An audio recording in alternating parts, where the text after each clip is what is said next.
Hello friends, welcome to personal tutor. हम class 7th की polity कर रहे थे, जिसका चैप्टर नंबर 5 हम करेंगे, जिसमें समझाया गया है कि वुमेन किस तरीके से वर्ल्ड को चेंज कर सकती है। ठीक है, देखो वुमेन की सिचुएशन हमेशा से डिप्राइव्ड रही है। हम लास्ट चैप्टर में भी समझे हैं कि किस तरीके से वुमेन को डिस्क्रिमिनेट किया गया है on the basis of her sex. ठीक है, तो हम इसमें ये चीज़ समझेंगे कि किस तरीके से जो वुमेन है वो पूरे के पूरे वर्ल्ड को चेंज कर सकती हैं।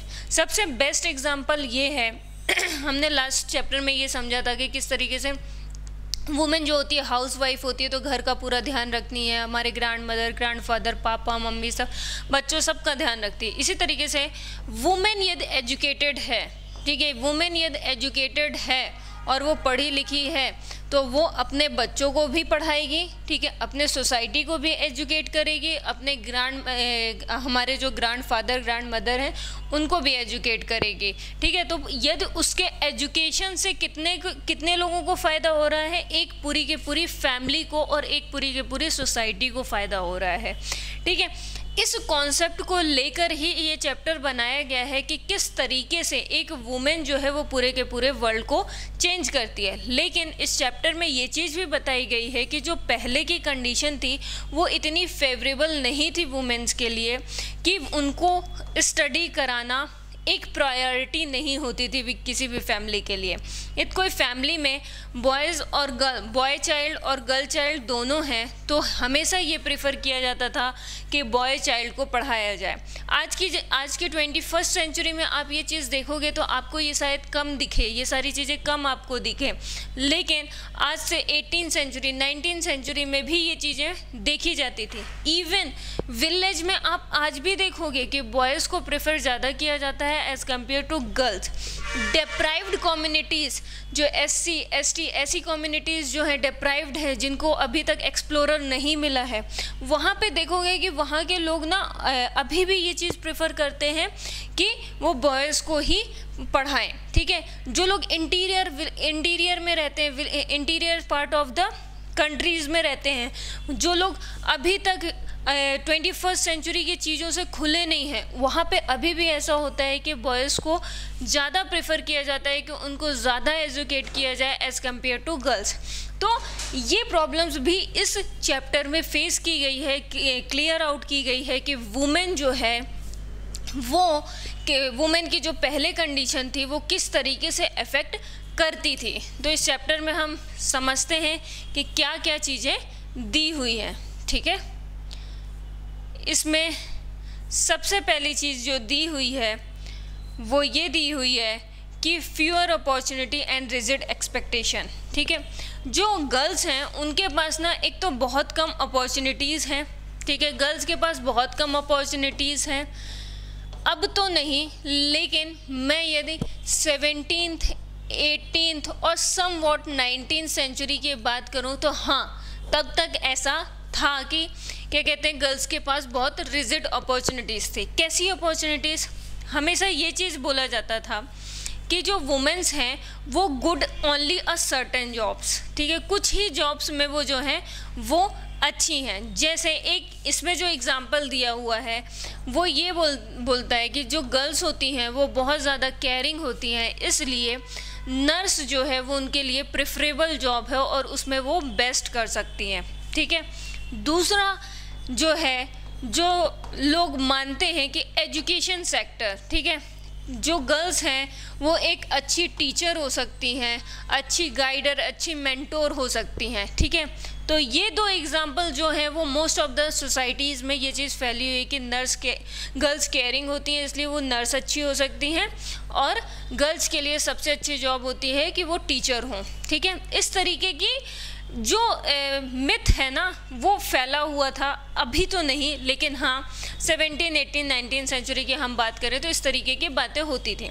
वहीं पे हम बॉयज़ की बात करें तो बॉयज़ को हर तरह का एजुकेशन दिया जाता था। ठीक है, कैसा एजुकेशन? हर तरह की बात करें तो इंजीनियर, ठीक है, डॉक्टर, इस तरीके के एजुकेशन दिए जाते थे। जो मोस्ट एक्सपेंसिव हुआ करते थे वो एजुकेशन दिया जाता था। अब आज की डेट में तो गर्ल्स भी इंजीनियर और डॉक्टर होती हैं, हम देखते हैं, ठीक है। लेकिन वहीं पे आप रूरल इंडिया में चले जाइए, जो इंटीरियर ऑफ द सिटीज़ में बसे हुए हैं, वहाँ पे आज भी ये प्रेफर किया जाता है कि हम लड़के को इंजीनियर और डॉक्टर बना दें और लड़की हमारी किसी अच्छे स्कूल कॉलेज में पढ़ा ले। That is sufficient, that is achievement of our family, ठीक है। तो ये सारी चीज़ें देखने को मिलती हैं। अब देखो, इस तरीके का जो थॉट है ना, नर्स और एजुकेशन, इसको बोला जाता है स्टीरियोटाइप। स्टीरियोटाइप का क्या मतलब है? हमने 6th क्लास में समझा था स्टीरियोटाइप का क्या मतलब है। स्टीरियोटाइप का कि आप उसका प्रॉज एंड कॉन्स नहीं जानते, लेकिन आप उसको जजमेंट कर रहे हो। निगेटिव जजमेंट को स्टीरियोटाइप बोलते हैं, ठीक है। तो ये सारी चीज़ें जो होती हैं वो हमें देखने को मिलती हैं अपने इंडियन सोसाइटी में, ठीक है। लेकिन इस स्टीरियोटाइप थॉट को तोड़ने वाली पहली इंजन ड्राइवर जो थी वो इंडिया की बनी लक्ष्मी लखारा। ये थी तो रूरल इंडिया से, लेकिन इनकी जो फैमिली थी वो बहुत ज़्यादा स्ट्रगल की और इन्होंने अपनी सुनी और इन्होंने इंजीनियरिंग की और बाद में चल के ये एक पहली इंजीनियर ड्राइवर बनती हैं और फर्स्ट फीमेल इंजीनियर ड्राइवर बन के ये सारी जो स्टीरियोटाइप थॉट्स होते हैं उनको तोड़ती हैं। ठीक इसी तरीके से Kiran Bedi first IPS officer बनती हैं, ठीक है, फर्स्ट आईपीएस ऑफिसर बनती हैं। ये भी पहले ये माना जाता था कि जो पुलिस का काम है वो गर्ल्स के लिए सूटेबल नहीं है, लेकिन किरण बेदी जैसी लेडी ने ये जो थॉट है उसको तोड़ा, ठीक है। सेम इसी तरीके से इंदिरा गांधी हमारे फर्स्ट प्राइम मिनिस्टर बनती हैं, ठीक है। जो पहले थॉट था कि देश कोई एक लड़की नहीं चला सकती है, इंदिरा गांधी ने इस तरीके के स्टीरियोटाइप थॉट्स को तोड़ा। इस तरीके से हमारे पास ढेरों एग्जाम्पल है, कल्पना चावला, अवनी चतुर्वेदी, ऐसे ढेरों एग्जाम्पल्स हैं जिसमें लड़कियों ने कमाल का काम किया है, ठीक है। तो ये थॉट थे, लेकिन इनको तोड़ने में बहुत टाइम लगा है, ठीक है। अब ये सबसे ज़रूरी है कि हमें ये चीज़ समझना पड़ेगी कि आखिर सोसाइटी की क्या डिमांड है, ठीक है। यहाँ पे एक एग्ज़ाम्पल दिया हुआ है, ये वाला एग्ज़ाम्पल, इसमें एक बच्चा होता है जो कि बॉय चाइल्ड होता है, वो उसका 12th का रिज़ल्ट आता है जिसमें उसको 65% मिलते हैं। Their parents are not happy. क्यों? क्योंकि उसके मैथ्स में कम मार्क्स आते हैं, फिज़िक्स में कम मार्क्स आते हैं। जब उनके पेरेंट्स उनके बच्चे से पूछते हैं कितने कम मार्क्स क्यों आए, तो वो बोला कि मेरा मैथ्स में मन नहीं लगता है, मेरा हिस्ट्री में मन लगता है। But they are forcing their child कि हिस्ट्री में आपका कोई फ्यूचर नहीं है, बी प्रैक्टिकल, क्योंकि फ्यूचर नहीं है। कंप्यूटर का भी कोर्स करो तुम 11-12 के साथ, कंप्यूटर में बहुत सारी जॉब्स हैं और वो जॉब्स के थ्रू ही तुम्हारी नौकरी लगेगी। मतलब कोई भी पढ़ाई ऐसी करो जो पेड ओरिएंटेड हो, ठीक है, जो आपको फ्यूचर में पैसा दे सके, आपका इंटरेस्ट डजंट मैटर, ठीक है। ये थॉट होते हैं सोसाइटी की कि इस तरीके के थॉट डेवलप किए जाते हैं कि पैसा money is a more important than your interest. यदि आप अपने इंटरेस्ट की चीज़ें पढ़ भी लोगे और आपको नहीं मिलेगी चीज़ें वैसी, क्या कहते हैं, आप ये उस चीज़ के लिए पेड नहीं होगे तो आपको बाद में इस चीज़ का रिग्रेट होगा। पर ऐसा नहीं है, आज की डेट में तो हर एक चीज़ पे बहुत ज़्यादा अपॉर्चुनिटीज़ जो हैं वो अवेलेबल हैं, ठीक है। लर्निंग फॉर चेंज, ठीक है। अब जो चीज़ें डेवलप हुई हैं ना वो इस तरीके से डेवलप हो रही हैं। एक तो हमारी जो न्यू एजुकेशन पॉलिसी आई है, वो पूरा इस चीज़ पे बेस्ड है कि आपका इंटरेस्ट क्या है और आप किस में बेस्ट कर सकते हो, और उस बेसिस में आपको क्या कहते हैं आगे की पढ़ाई करनी है, ठीक है। अब लर्निंग फॉर अ चेंज, इसमें इन्होंने पूरी चीज़ें बताई है कि गर्ल्स और बॉयज़ के साथ कितना डिस्क्रिमिनेशन होता है। गर्ल्स को स्कूल नहीं भेजा जाता है, बॉयज़ को जो है वो स्कूल भेजा जाता है, और पूरी फैमिलीज़ को यही कंसर्न होता है कि जो हमारा लड़का है वो पढ़ लिख कर अच्छी नौकरी ले ले, जिससे जब हमारा ओल्ड एज हो तो हमें वो सपोर्ट कर सके, ठीक है। पूरे इसमें यही चीज़ समझाया है, ठीक है। लेकिन यहाँ पे एक चीज़ और बोला है, 19th century many ideas about education and learning image, school become more common and communities had never learn the reading and writing start sending the children.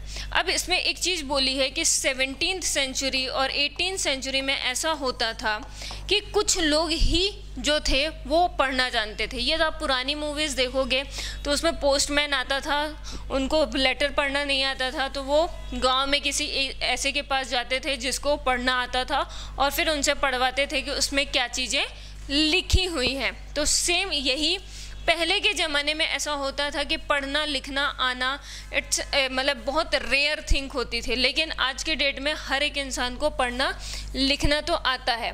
But still a lot of opportunity to educating girls even then, yet many womens and mens made effort to open school for girls, women struggle to learn to read and write. लेकिन फिर भी आज की date में हम ये census की बात करें, इंडिया की सेंसस की बात करें, तो हर साल जो सेंसस होते हैं उसमें बॉयज़ और गर्ल्स के एजुकेशन लिटरेसी रेट में हम मेजर अप्रॉक्स 10% का डिफरेंस देखने को हमें मिलता है।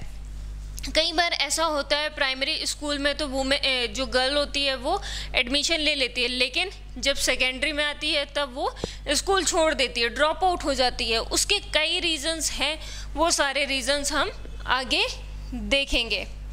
ठीक है,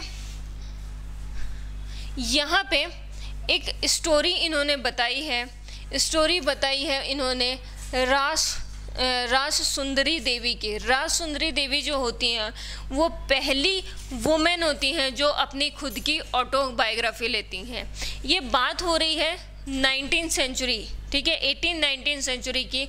उस टाइम पे वुमेन को पढ़ना आना ऐसा मिथ था कि यदि आप लड़की ने पढ़ लिख लिया तो वो उसके हस्बैंड की ग्रोथ के लिए अच्छा नहीं है, हो सकता है हस्बैंड की डेथ हो जाए। तो इस तरीके की मिथ था वेस्ट बंगाल में। तो ये जो राज सुंदरी देवी होती हैं वो चोरी छुपकर पढ़ना लिखना सीख जाती हैं और फिर उसके बाद वो अपनी ऑटोबायोग्राफी लिखती हैं और उसमें वो अपने पूरे स्ट्रगल को बताती हैं कि किस तरीके से वो एक एक पन्ना छुपाकर और उसको पढ़ती थी, किस तरीके से वो प्रैक्टिस करती थी, लिखने की प्रैक्टिस करती थी। उनका बेबी था तो उनको देख देख के सीखती थी। तो ये सारी चीज़ें जो थी वो उन्होंने स्ट्रगल किया उस चीज़ को करने के लिए और वो पहली लेडी बनी जिन्होंने क्या कहते हैं वो लिखा, अपनी ऑटोबायोग्राफी लिखी। ठीक है, स्कूलिंग एंड एजुकेटिंग टुडे। आज के डेट में क्या स्कूलिंग है? आज के डेट में तो आप ये चीज़ भी देखोगे कि कोएड एजुकेशन होता है। ठीक है, बॉयज़ और गर्ल्स जो होते हैं वो एक साथ के कहते हैं उनको एजुकेशन मिलता है, लेकिन पुराने ज़माने में ऐसा नहीं होता था। बॉयज़ स्कूल अलग हुआ करते थे, गर्ल्स स्कूल जो थे वो अलग हुआ करते थे, लेकिन गर्ल्स स्कूल जो थे वो बहुत कम थे और वहीं पे बॉयज़ स्कूल देखोगे तो बॉयज़ स्कूल बहुत ज़्यादा थे। उसका रीज़न ये है क्योंकि सोसाइटी की प्रेफरेंस बॉयज़ को लिटरेट करने की ज़्यादा थी एज़ कम्पेयर टू गर्ल्स। दूसरी बात क्या कहते हैं, यदि हम हर 10 साल के सेंसस की बात करें तो गर्ल्स का एजुकेशन हमेशा कम होता है बॉयज़ के एजुकेशन से। वो सोसाइटी के मेंटालिटी की वजह से ये चीज़ हमें देखने को मिलती है। ठीक है, यहाँ पे कंपेयर्ड क्या है, 15% of a girls and womens compare to just, ठीक है, इतनी ही लिटरेट होती थी। ठीक है, 2011 सेंसस में ये हम बात करें तो 82% जो है वो बॉयज़ लिटरेट हैं, 82% जो है वो बॉयज़ लिटरेट हैं और वहीं 65% मैन। मैं सिर्फ 10% की बात कर रही थी, यहाँ 20% से ज़्यादा जो है आपको डिफरेंस देखने को मिल रहा है। अब देखिए यहाँ पे एक चार्ट दिया हुआ है, इस चार्ट में इन्होंने एक्सप्लेन किया है कि किस तरीके से ड्रॉप आउट। अब देखो यहाँ पे हमने ये समझा कि ये लोग तो क्या कहते हैं लिटरेसी रेट जो है वो गर्ल्स की कम। रीज़न क्या है, आखिर क्या रीज़न है जिसकी वजह से ये लोग लिटरेट नहीं होते हैं? ठीक है, पहला रीज़न जो है वो ये है कि जो स्कूल होते हैं वो गांव से इतने दूर होते हैं कि सिक्योरिटी पर्पस की वजह से पेरेंट्स जो होते हैं वो उनको नहीं भेजना चाहते हैं। ठीक है, दूसरा रीज़न स्कूल कंपाउंड में क्या कहते हैं वॉशरूम अवेलेबल ना होने की वजह से जो है वो पेरेंट्स नहीं भेज पाए। ये गवर्नमेंट डाटा है जो मैं बता रही हूँ कि जो उन्होंने रीजंस एक्सप्लेन किए हैं गवर्नमेंट डाटा में, ठीक है। तीसरा जो है कि वहाँ पे टीचर की अवेलेबिलिटी जो होती है वो कम होती है इस वजह से।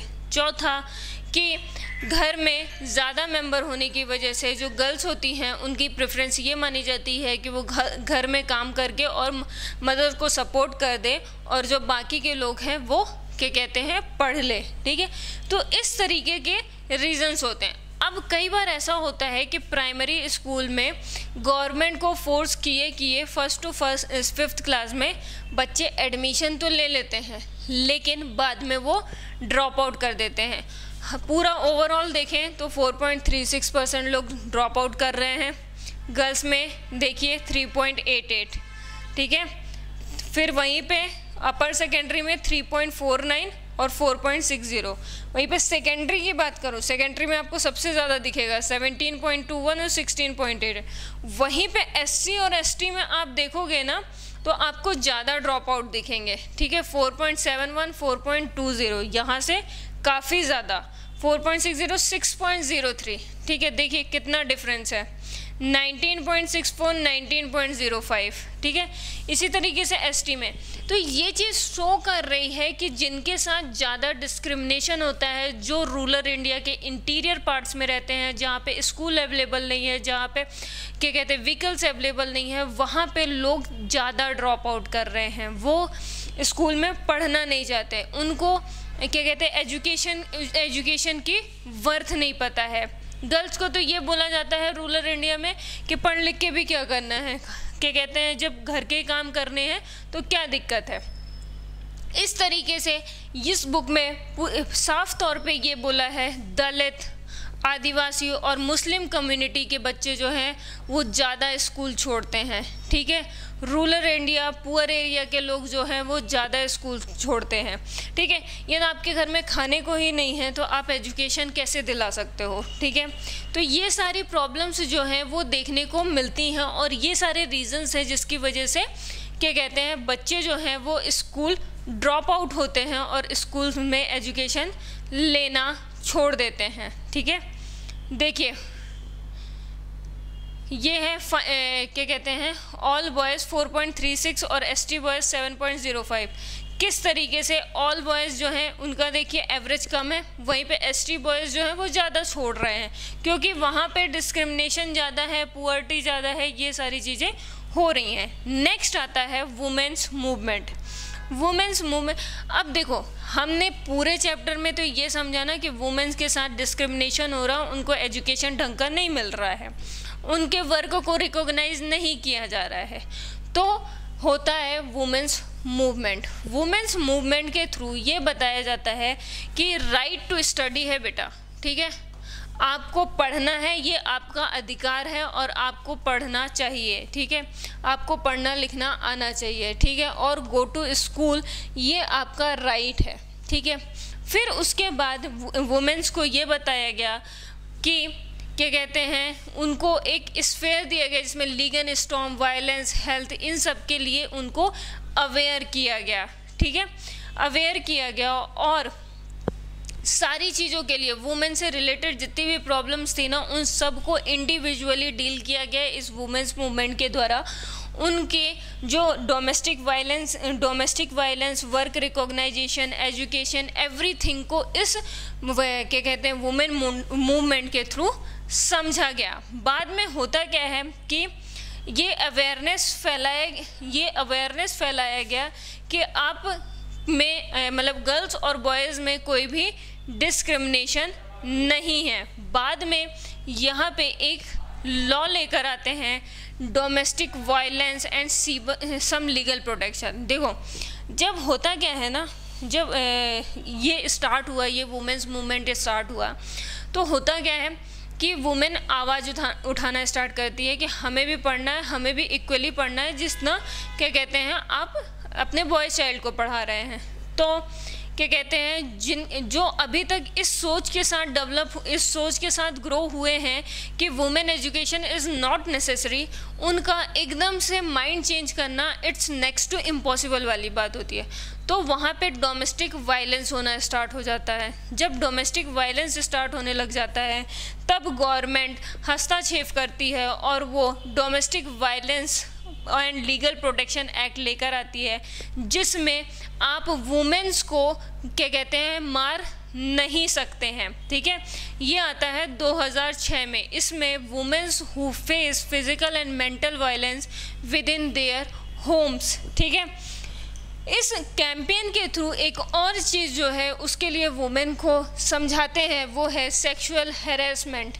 ठीक है, यदि आपको कोई भी अनकंफर्टेबल करता है फिजिकली या मेंटली तो आप उसके खिलाफ आवाज़ उठा सकते हैं। ये 1997 में to protect the women against the sexual harassment at the work place and within education institution, कहीं पे भी आपको कोई भी अनकंफर्टेबल करता है तो आप उसके लिए आवाज़ उठा सकते हैं और गवर्नमेंट आपका साथ देगी और उसके साथ लीगल एक्शंस होंगे।